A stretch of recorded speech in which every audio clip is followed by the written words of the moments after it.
mofinaina isan'andro atolotry ny mpitandrina rakotina valina maoly.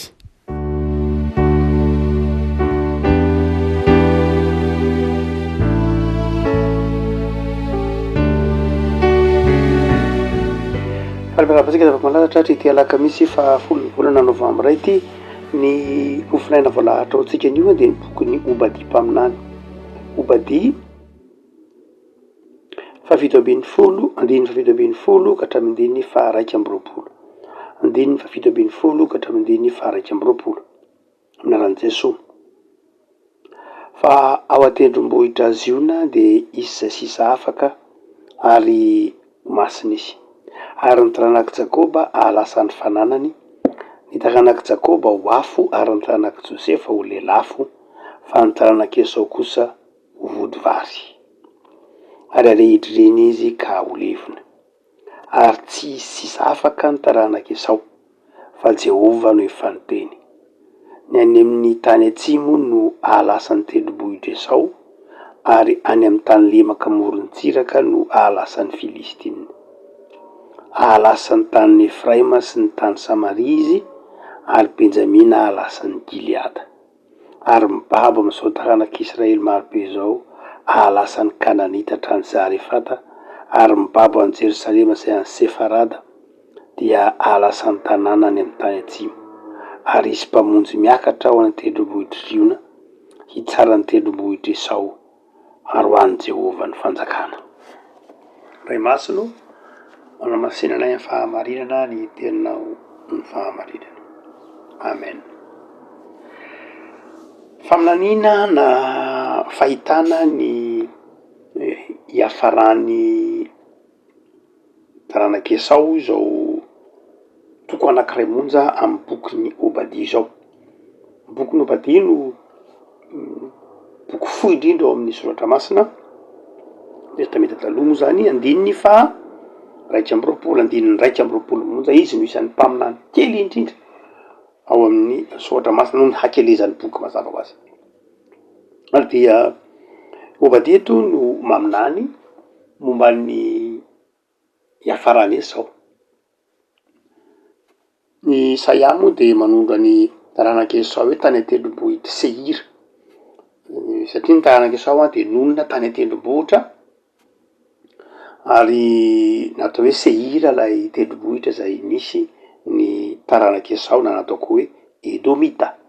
Ny Edomita no tondrina ho taranak'i Esau, ary satria avy anonina tao Edomy izy zany natany Seira, dia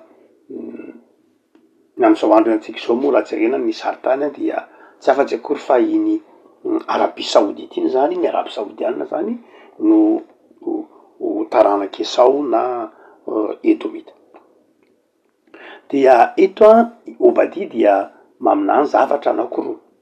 Ny voalohany dia ao ny haharavan'ny fanjakan'i Jerosalema,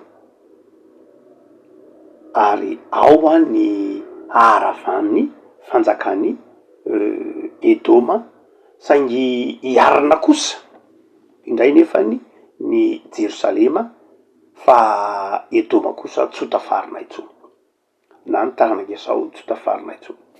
Inona ny votoatin'ilay, inona no anton'izay hoe faminaniana izay avako? Tesitra amin'Andriamanitra, tesitra amin'ny Edoma zany na amin'ny taranak'i Esau eto Andriamanitra. Tesitra izy ary ny fahatezerany dia nahatonga azy handringana ny taranak'i Edoma na ny Edomita. Ny antony nahatezitran'Andriamanitra dia tamin'ny Edoma dia antony anankiroa. Ny voalohany dia zao, hitsara ny zanak'Israely Andriamanitra, hitsara ny Israely zany ny taranak'i Jakôba sy Josefa izay hita amin'ny andininy fafito ambin'ny folo. Ary noho ny fihodina ny taranak'i Jakôba tamin'Andriamanitra, saingy rehefa ny tsara, rehefa zany hoe rehefa nikapoka ny zanany Andriamanitra, nikapoka ny taranak'Israely zany, dia faly mijery ny faharavany Israely Edoma. Zany hoe faly zany ny taranak'i Esau, raha nahita ny taranak'Israely nitahitany Jerosalema ho rava nahita ny fahorin'ny taranak'Israely dia faly ny taranak'Esau, dia izay fifalian'ny taranak'Esau ao anatin'ny fahorininy amin'ny fahorin'ny taranak'Israely zay natezitra an'Andriamanitra. Zany hoe Prahala raha jerena ny tetiarana de Prahala azy ny taranak'i Jakoba sy taranak'Esau ka teraka kambana amy rahalahy izy, teraka kambany Isaka nahatonga ny Jakoba sy Esau kambana. Prahala ray tapo mazava ho azy dia rehefa samy nanana ny taranany izy ireo, fatatsika ny tantara tany amin'ny fiangonan'ady, dia samy nanana ny taranany izy ary Jakoba dia nonona tao amin'ny tanànan'i Jerosalema sy ny manodidina rehetra, tany an-tendrombohitra tsy lavitra azy kosa nisy ny taranak'Esau. Rehefa kapohan'Andriamanitra, nravan'Andriamanitra nefa Jerosalema, de faly ahitan'izany ny taranak'Edôma, zany faly ao anatin'ny fahorin'ny rahalahiny, faly tao anatin'ny fahorin'ny rahalahiny, ary tsy vitany faly tao anatin'ny fahorin'ny rahalahiny raha ny taranak'Edôma, taranak'Esau zany, fa nanararoatra mihitsy, nanararoatra ny fahavoazan'ny rahalahiny. Hitatsika amin'ny andininy fa 12, hoy Obadia: aza finaritra mijery ny andron'ny rahalanao amin'ny andro ahitany loza izay tsy misy toa azy, ary aza mifaly amin'ny taranako Joda amin'ny andro andringanana azy, ary aza manao teny miavinavina amin'ny andro fahoriana, aza miditra amin'ny vavahadin'ny oloko amin'ny andro ahitany loza, aza finaritra mijery ny fahantrany amin'ny andro ahitany loza ianao, ary aza manintsy tananahaka ny fananany amin'ny andro ahitany loza. Zany hoe nanararoatra mihitsy zany ny fahavoazan'ny Israely ny taranak'Edôma. Zarany aza vo ny taranak'Edôma, taranak'i Jakoba, ary tsy vitan'izany hoe zarany aza vo zany, tsy vitany hoe nifaly ihany izy, fa izao koa nanao tena ny aviny izy, tahaka an'ilay manao hoe akory zay, sakoa zay, nefa taranaka Prahala de tezitra Andriamanitra, satria Andriamanitra no niavian'ny fanitsiana na ny fanamboarana na ny fikapohana ny taranak'i Jakoba, dia nefany de faly tam'izany ny taranak'Esau. Rehavana mampieritreritra atsika itony faminaniana Obadia mpaminany tony, hoe misy olona anarin'Andriamanitra, misy olona tezain'Andriamanitra, zahan'Andriamanitra toetra, de zahan'Andriamanitra toetra izy de mandalo faharavam-pananana, sanatria mandalo aretina, mandalo zavatra sarotra isan-karazany noho ny fizahany toetra avelan'Andriamanitra lalovany na noho ny fanitsiana azy mihitsy. De misy olona hafa kosa manararoatra an'izay fahavoazany zay, de tsy ankasitrahan'Andriamanitra, satria Andriamanitra niavian'ilay fanitsiana, de misy olona zany mifaly amin'iny fanitsiana ataon'Andriamanitra ny zanany iny, de tezitra tamin'ny taranak'i Obadia, tamin'ny taranak'i Edôma Andriamanitra. De avako impiry motsika ao anatin'ny soratra masina ny Jezay no tsy afaran'ny tompo manao hoe miaraha mitondra ny mavesatra, miaraha ory am'izay ory satria ray tampo, fa indraindray tsy zay no mitranga, tsy vitany hoe ory ava-manana fotsiny ihany ny taranak'i Edôma eto na ny taranak'i Esau, fa izao tena nandatsa mihitsy, tena naneso, nanao teny marary, ary tsy vitan'izany nanararoatra ny fahavoazana, nangalatra, vidiana mora ny fananany hafa, ambakaina, nefa fananany rahalahy ihany. Zavatra tsy tian'ny tompo ny toe-tsaina manararoatra ny fahavoazan'ny hafa, tsy tian'ny tompo ny toe-tsaina manararoatra ny fahavoazan'ny hafa, ary io no nahatonga ny tompo, io no nahatonga ny soratra masina ao amin'ny testamenta taloha ray manontolo nandrara ny fampanjanam-bola, satria matetika ny olona mpampanjana-bola dia manararoatra ny fahavoazan'ny olona. manararoatra ny fahavazan'ny olona. Ny ray ary moa zany tia misy olona mindram-bola de atao avy roeny mihitsy, atao avy sasaka mihitsy indraindray ilay tovy ny reniny sy ny zanany. Ary nandray raha dia mifaly mihitsy rehefa tsy tafaverina lay vola mba hiazonana lay antoka, satria mpabanjanam-bola de miazona antoka izy, mety firavaka, mety ho taratasina tany, mety taratasina fiara, mety ho fanaka tokantrano, mety misy ara-tak'izany zay ataon'ny olona amin'ny fampanjanam-bola.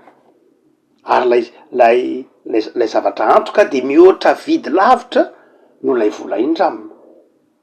Ary rehefa mihoatra vidy lavitra no lay vola indramina, lay antoka de zaran'lay mpampindram-bola ara tsy averina lay vola, manararoatra. Lay olona mindram-bola nefa amin'ny fotoan'io ao anatina fahampiretana, ao anatina fahampiretana mety ho asa tsy fantatra, mety tsy fahasalamana, tsy fividiana fanafody, mety ho amonjena trosan'olona, mety ho misy antony maro samy hafa. Fa ny raharaha de zao, raha ohatra ka zavatra avelan'Andriamanitra hitranga na planin'Andriamanitra hitranga mihitsy no mahatonga amin'ny fahavoazan'le olona, kanefa manararoatra an'iny le mpampanjana-bola na manararoatra an'iny ny hafa, de zao tezitra amin'ny Andriamanitra, tezitra amin'ny mpanararoatra Andriamanitra, satria tanan'Andriamanitra no manitsy lay anankiray, manitsy ny zanak'Israely eto, nefa dia ararotiny ny hafa. Afaka malala na inona de ampianariny soratra masina tsika manao hoe miarah mitondra ny mavesatra am'izay azony mavesatra. Fa ny faharoa zay hitatsika am'ty bokyny Obady ity dia tsy hoe nanararoatra ihany ny taranak'Edôma, fa izao koa tena velim-pialonana mihitsy izy, tena velim-pialonana mihitsy izy, ary niavonavona tamin'ny Andriamanitra Jakoba. Hitatsika amafisiny mihitsy andininy faharoa, indro ataoko tsinotsinona eo amin'ny firenena ianao, eno fanimba sy minidra anao, niavonavony fonao no namitaka anao, ry lay ponina tsy efatsefaky niaram-bato any amin'ny fonenana avo, sady manao anankapo hoe izy no nampivarinay ho eny amin'ny tany.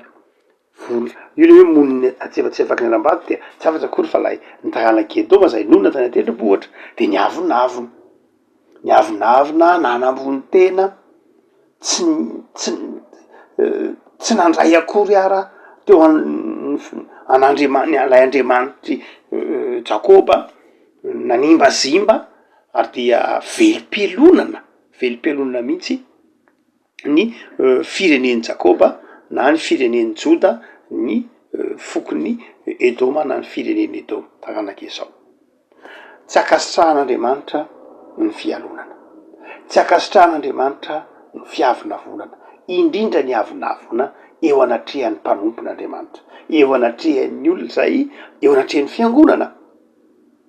Tsy akasitrahan'Andriamanitra ny fiebebona eo anatrehan'ny mpanompon'Andriamanitra, tahaka ny fireneny Israely, satria ve ny fireneny Israely eto kapohan'Andriamanitra no ny toetra, no ny avonavony, ko ny ditrany tamin'Andriamanitra dia hiavonavona tsy hamonjy haneso ny fireneny Edôma.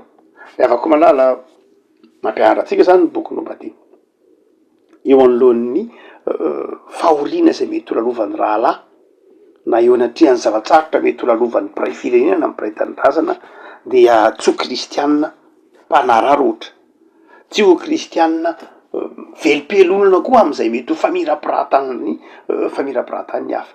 Toetra ratsy tsy akasitrahan'Andriamanitra ny fialonana, ny avonavona, araka ny boky Obady, izay azony fakapana miavonavona, manambony tena, manararoatra ny fahavoazan'ny hafa, de izao tsy maintsy omby amin'ny faharavana izy, tsy maintsy omby amin'ny faharavana. Ny olona mihevitra ny tenany ho feno, ny olona tsy mila an'Andriamanitra dia tsy maintsy ho lavo ny heriny any izy. Io tenenin'ny mpanao salamo, ny heriny any, ny avonavony any no ampenjera azy, ny avonavony any no ampitaraboka azy. Io ambaran'ny bokin'ny salamo. Fa izay mampieritritra atsika raha atao mpamahanana de izao, firenena anankiroa mifanila izy ireo, ny ray lay nifidian'Andriamanitra, fireneny Jakoba, ny ray ny fireneny Esau. Rehefa samy noravan'Andriamanitra izy ireo de zao neny Jakoba kosa dia naverin'Andriamanitra tamin'ny laony marina loatra mangiry firy ny fanitsinana atao tamin'ny fireneny Jakoba. Sisa ozy zany hoe tena isy sisa afaka any isy betsaka noringana amin'ny fanitsin'Andriamanitra. Fa izao ambarany amin'ny 9:20 manao hoe hisy mpamonjy hiakatra ny tendrombohitra Ziona, hitsara ny tendrombohitra Esau ary ho an'i Jehovah ny fanjakana. Zany hoe ny tompony teny farany zany de ny zanak'Andriamanitra. Ny tompony teny farany zany de zay mino an'Andriamanitra, zay nametraka ny fiainany tamin'Andriamanitra, izay rehetra efa nanompo an'Andriamanitra, zay masina ny tompony teny farany. Efa koa malala ao amin'ny Salamo 120 de efa rika amin'ny 120 de efa tenenin'ny tompo izy io manao hoe zao na de misy olona arivo azy enjery eo aminao de ianao tsy enjera, tsy horingana. Azay mihitsy no amarin'ny bokin'ny Obadira afaka malala manao hoe na inona hamafy ny fizahan-toetra lalovanao de tsy adinin'Andriamanitra akory mahazanak'Andriamanitra anao, mahazanany anao. Voafetra ny fizahan-toetra lalovan'ny mpanompon'Andriamanitra. Fa ny zanak'izao tontolo zao kosa, satria mandahan'Andriamanitra izy, tsy mila famonjena amin'Andriamanitra izy zao, rava ny avinaviny, rava ny heviny, ny fiebebony any, rava ny fialonany any ny fiainany. Fa ny mpanompon'Andriamanitra kosa, tahaka atsika, tahaka anao, tahaka ny fiangonana, de zao na eo aza ny fanitsin'Andriamanitra, marary ny fanitsin'Andriamanitra noho ny avinavitsika, noho ny toetratsika koa aza, de izao tsy mahafoy Andriamanitra fa mitaiza ary mamboatra zavatra vaovao atsika trano.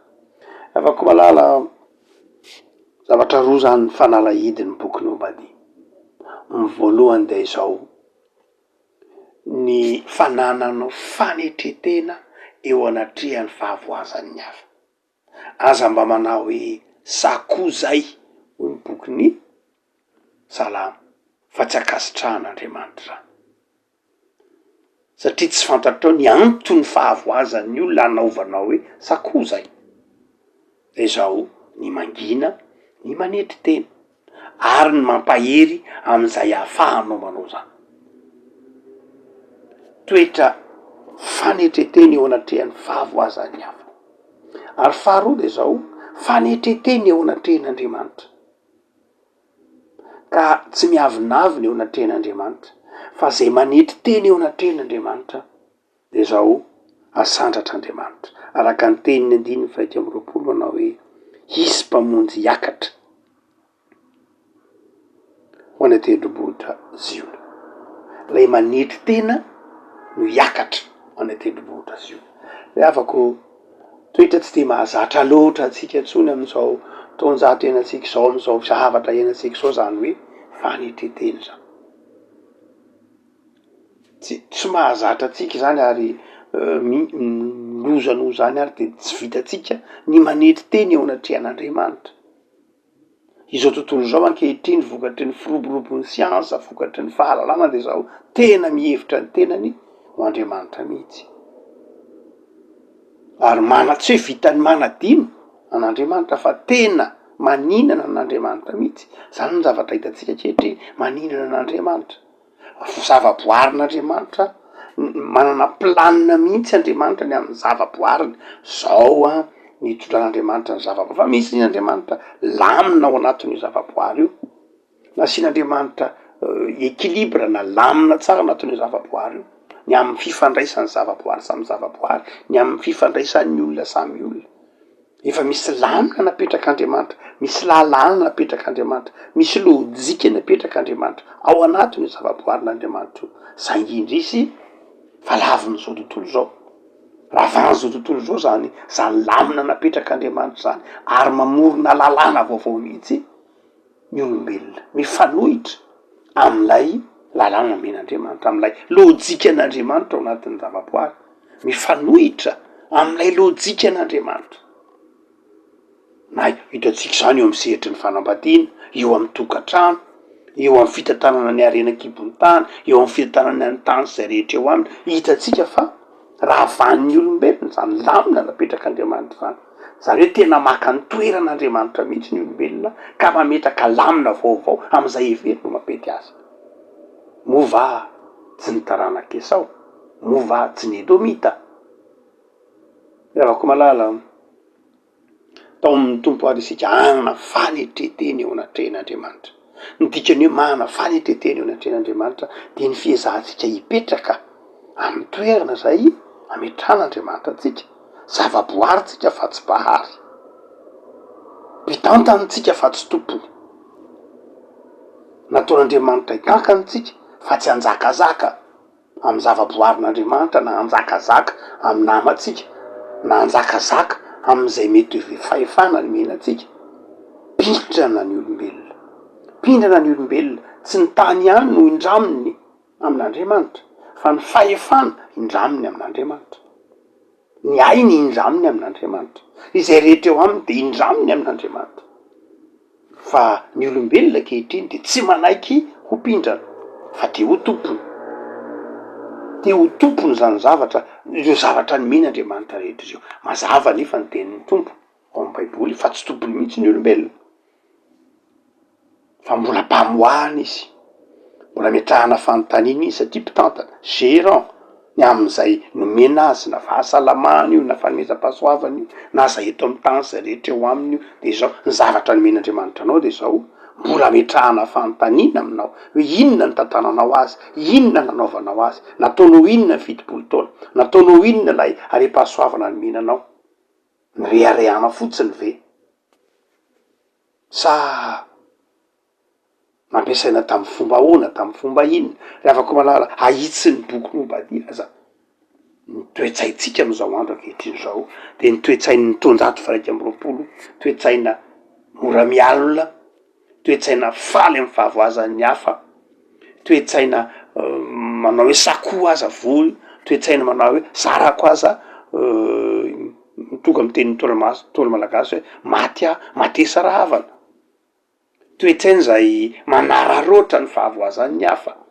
Afaka malala engany ho kristianina mitoetra tsara amin'ny finoana ianao, ka raha tojo fahavoazana ny namanao de areninao izy, ary rehefa sondrotr'andriamanitra ianao de tsy avinavina, rehefa omen'andriamanitra ianao aisotra, rehefa tahin'andriamanitra ianao mahay mifaly, ary raha tojo fahoriana ny namanao de tsy latsainao izy fa mpaherezinao.